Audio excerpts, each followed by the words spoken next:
Hey guys, it's Lisa and welcome to my channel.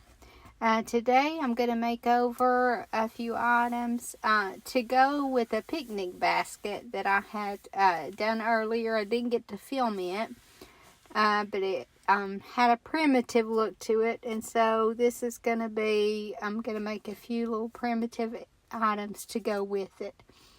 And I'm going to start with this breadboard. And I'm painting the color burlap on this. So I just give it one coat, and I don't worry about full coverage because I like this distressed look. And so I give it one coat and let it dry well. And then I do some extra distressing around the edges. So the basket that I did had a primitive bunny on it, or a primitive rabbit on it, and so that's going to be kind of my theme here. And so I'm painting around the edges here because this, if it hangs on the wall, will the sides will show, and if it's put on a plate rack on the counter, then the sides will also show. So I'm just making sure that I get the sides good.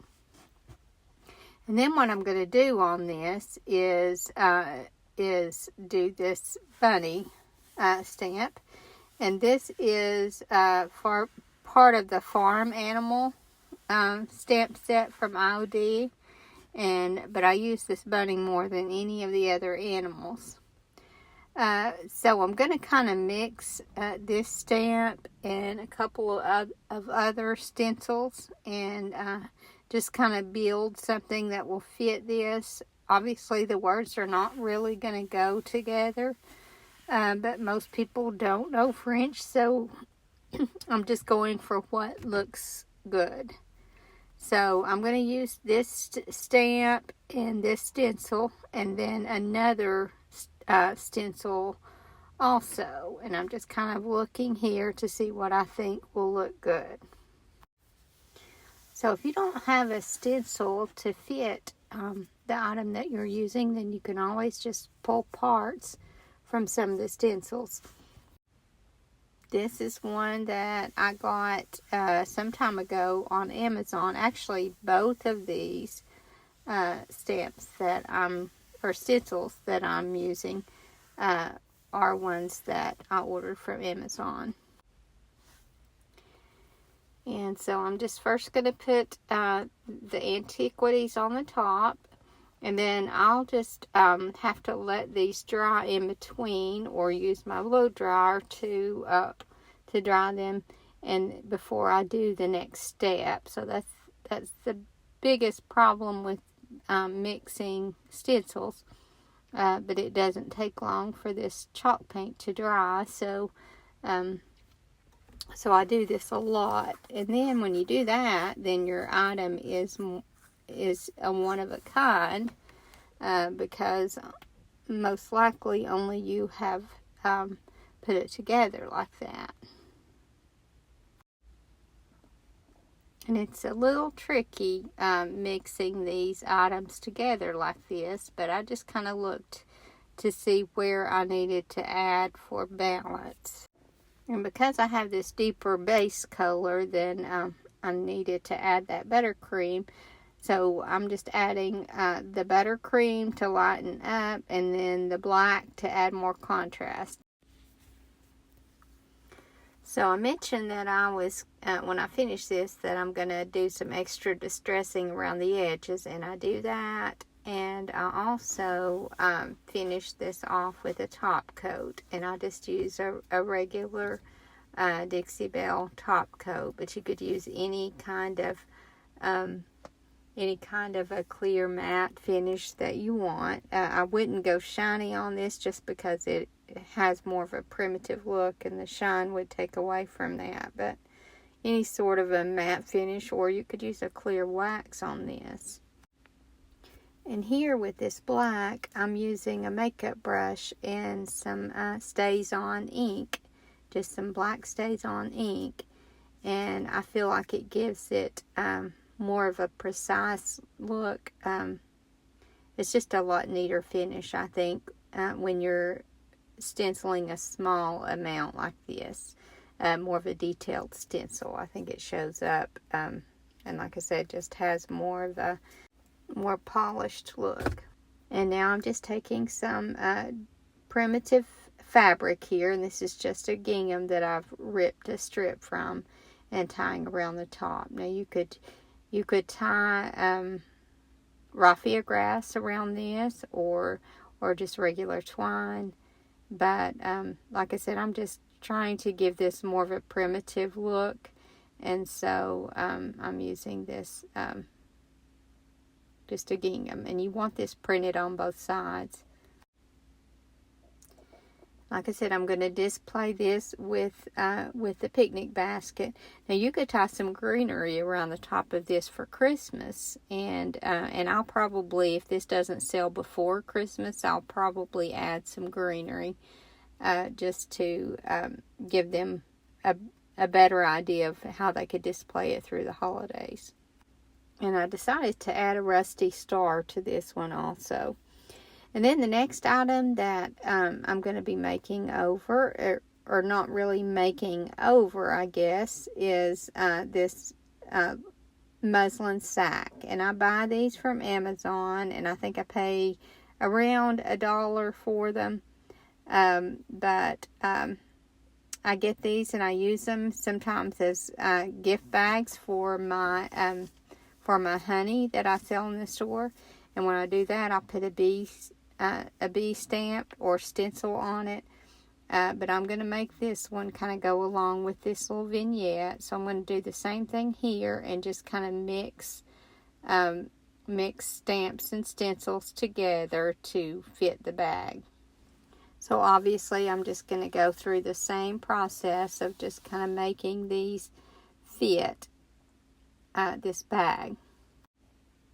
I love these little muslin sacks because you can do so much with them. You can make them fit any style of decor, and it's very, very quick. And you could take a $1 bag, and I usually get $3. So I thrifted this little rabbit statue or head, rabbit bust, I guess you would call this. And although I think it's pretty, the gold is just not my thing. And I'm going to make this go with this vignette. So I'm painting it black first because I want a dark color to distress down to. So I just give it one coat of the color Caviar. And then I'll let that dry well. And then I'll be able to put my the color that I want it. And that will be Buttercream. And so I'm going to paint this 2 coats of the color Buttercream once it's dry. And then I'll be able to take a damp cloth and distress it before I put a clear sealer on it. And then I think very quickly this little rabbit was transformed to a lot more updated look. And here's the basket that I did earlier. My friend had brought me this decoupage paper on the top here, and I really love that paper. So it fit perfectly on top of that picnic basket. And now I'm going to add a very simple ornament to this video. And I start with a very large tongue depressor. I guess you still call it a tongue depressor. It's shaped like one, but probably too large for one. I don't know what they're called actually. And you could use a smaller one, but I wouldn't go as small as popsicle stick because I just think it would be too small for this. So I'm starting with the fabric, Warm and Natural, that I've cut into strips and coffee stained. And I'm starting out by covering that bottom. And I put some glue on the end and covered the end of the stick.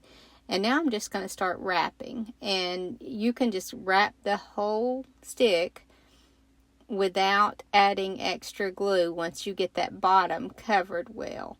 So I'm just going to keep wrapping. And I had some viewers ask me about this Warm and Natural fabric. It's actually a type of batting, and you normally get it in the quilt batting section at Walmart. It comes in a bag.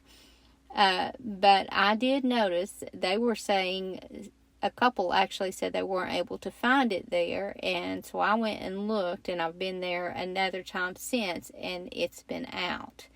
So I looked online and found it online on the Walmart site, but then when I went to order it, it said it was out of stock. So Walmart's having a problem keeping this stocked right now. But I did go on Amazon and was able to find the Warm and Natural. So it definitely is on Amazon, and I will attach a link to it in the description, because I do use this fabric or this batting in a lot of crafts. Now here I'm using just a scarf that I have ripped up that is black, but I've also made these with black felt. So honestly, black felt works really well on this, and I'm just wrapping the top, and this is going to be the top of the hat. If you haven't figured out, this is going to be a snowman ornament. So I just wrap the top, and it's fine if the top of the hat is kind of raggedy, because I like this to have a primitive look.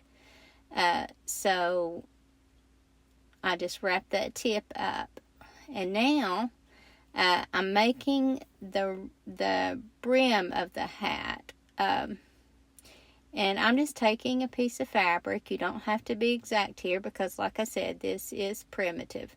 And I'm folding it in half so that it's thicker. So once I fold it in half, then I just place it on the top of, or on the bottom of the hat, and just kind of work with it and to make it look like a hat. And this doesn't, like I said, doesn't have to be perfect. I cut a slit in the sides so that when I wrap around that side, it won't just bunch up there. It'll make sense when you're doing it. I just kind of had to work with this to make it, to figure this one out. So as you can see here, I glue the rim, and I glue it down and then pull it up, if that makes sense. And I really don't know what else to say, except that I just kind of work with this to make it look like a hat. And it doesn't have to be perfect. As you can see, I just kind of glue it against it, and then I pull it up, because we're going to be cutting a strip of fabric to go around where those two meet anyway. So none of this mess that we're making here on top of the rim is going to, or the brim is going to show. And this is going to be a primitive ornament, and so we're not going for perfection here. We're just going for the look of a snowman. And I don't know, I feel like the more tattered he looks, the better he looks. So don't worry at all with perfection here. You're just going for the look of a hat.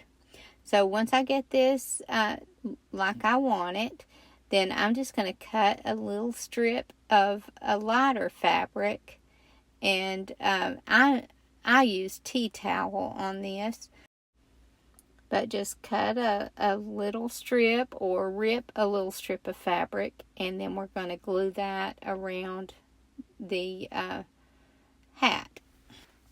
So everything about this little snowman is very simple, except making that brim of the hat. And that you just have to work with that a little bit. Like I said, you don't have to worry about perfection. So I think this is very simple to make. And if you do several of these and do them sort of like an assembly line, then they're very quick to do. And you could even use strips of maybe a drop cloth or a tea towel if you didn't have this Warm and Natural. So now I'm I took a little piece of gingham fabric that I ripped into a strip, and then I'm tying his little scarf on. And then I like to add just a little dab of glue so that when I throw that scarf over his shoulder, it'll stay back and make it look more like a scarf. And then I just take a few little buttons and glue those down the front. And these are just some really distressed buttons that I happen to have. And I thought this would be a good project to use them on. And I just glue those straight on. And 3 I think is enough. You could go down further, but I don't know. I think it might look funny if you went down too far with them. So I think 3 is just enough. And then for the face, you could leave it like this and not worry with a face because, again, that's a primitive look. But I take, because I can't really paint on this surface very well, then I just take a little piece of natural colored, kind of flesh colored tissue wrap, and then I just paint my face on directly on that tissue wrap. And then I can decoupage that on the front. So that was just a solution that I came up with because of the warm and natural being almost impossible to paint a face on. And here I'm just using a permanent marker here to do the eyes and the mouth. And then I just paint a little nose on it. And then once that dries, then I just take my Mod Podge and put a layer of it on where I'm going to be gluing the face, and then just glue that straight down. I don't worry with putting a layer over the top, because that marker that I used, I was afraid it might try to bleed.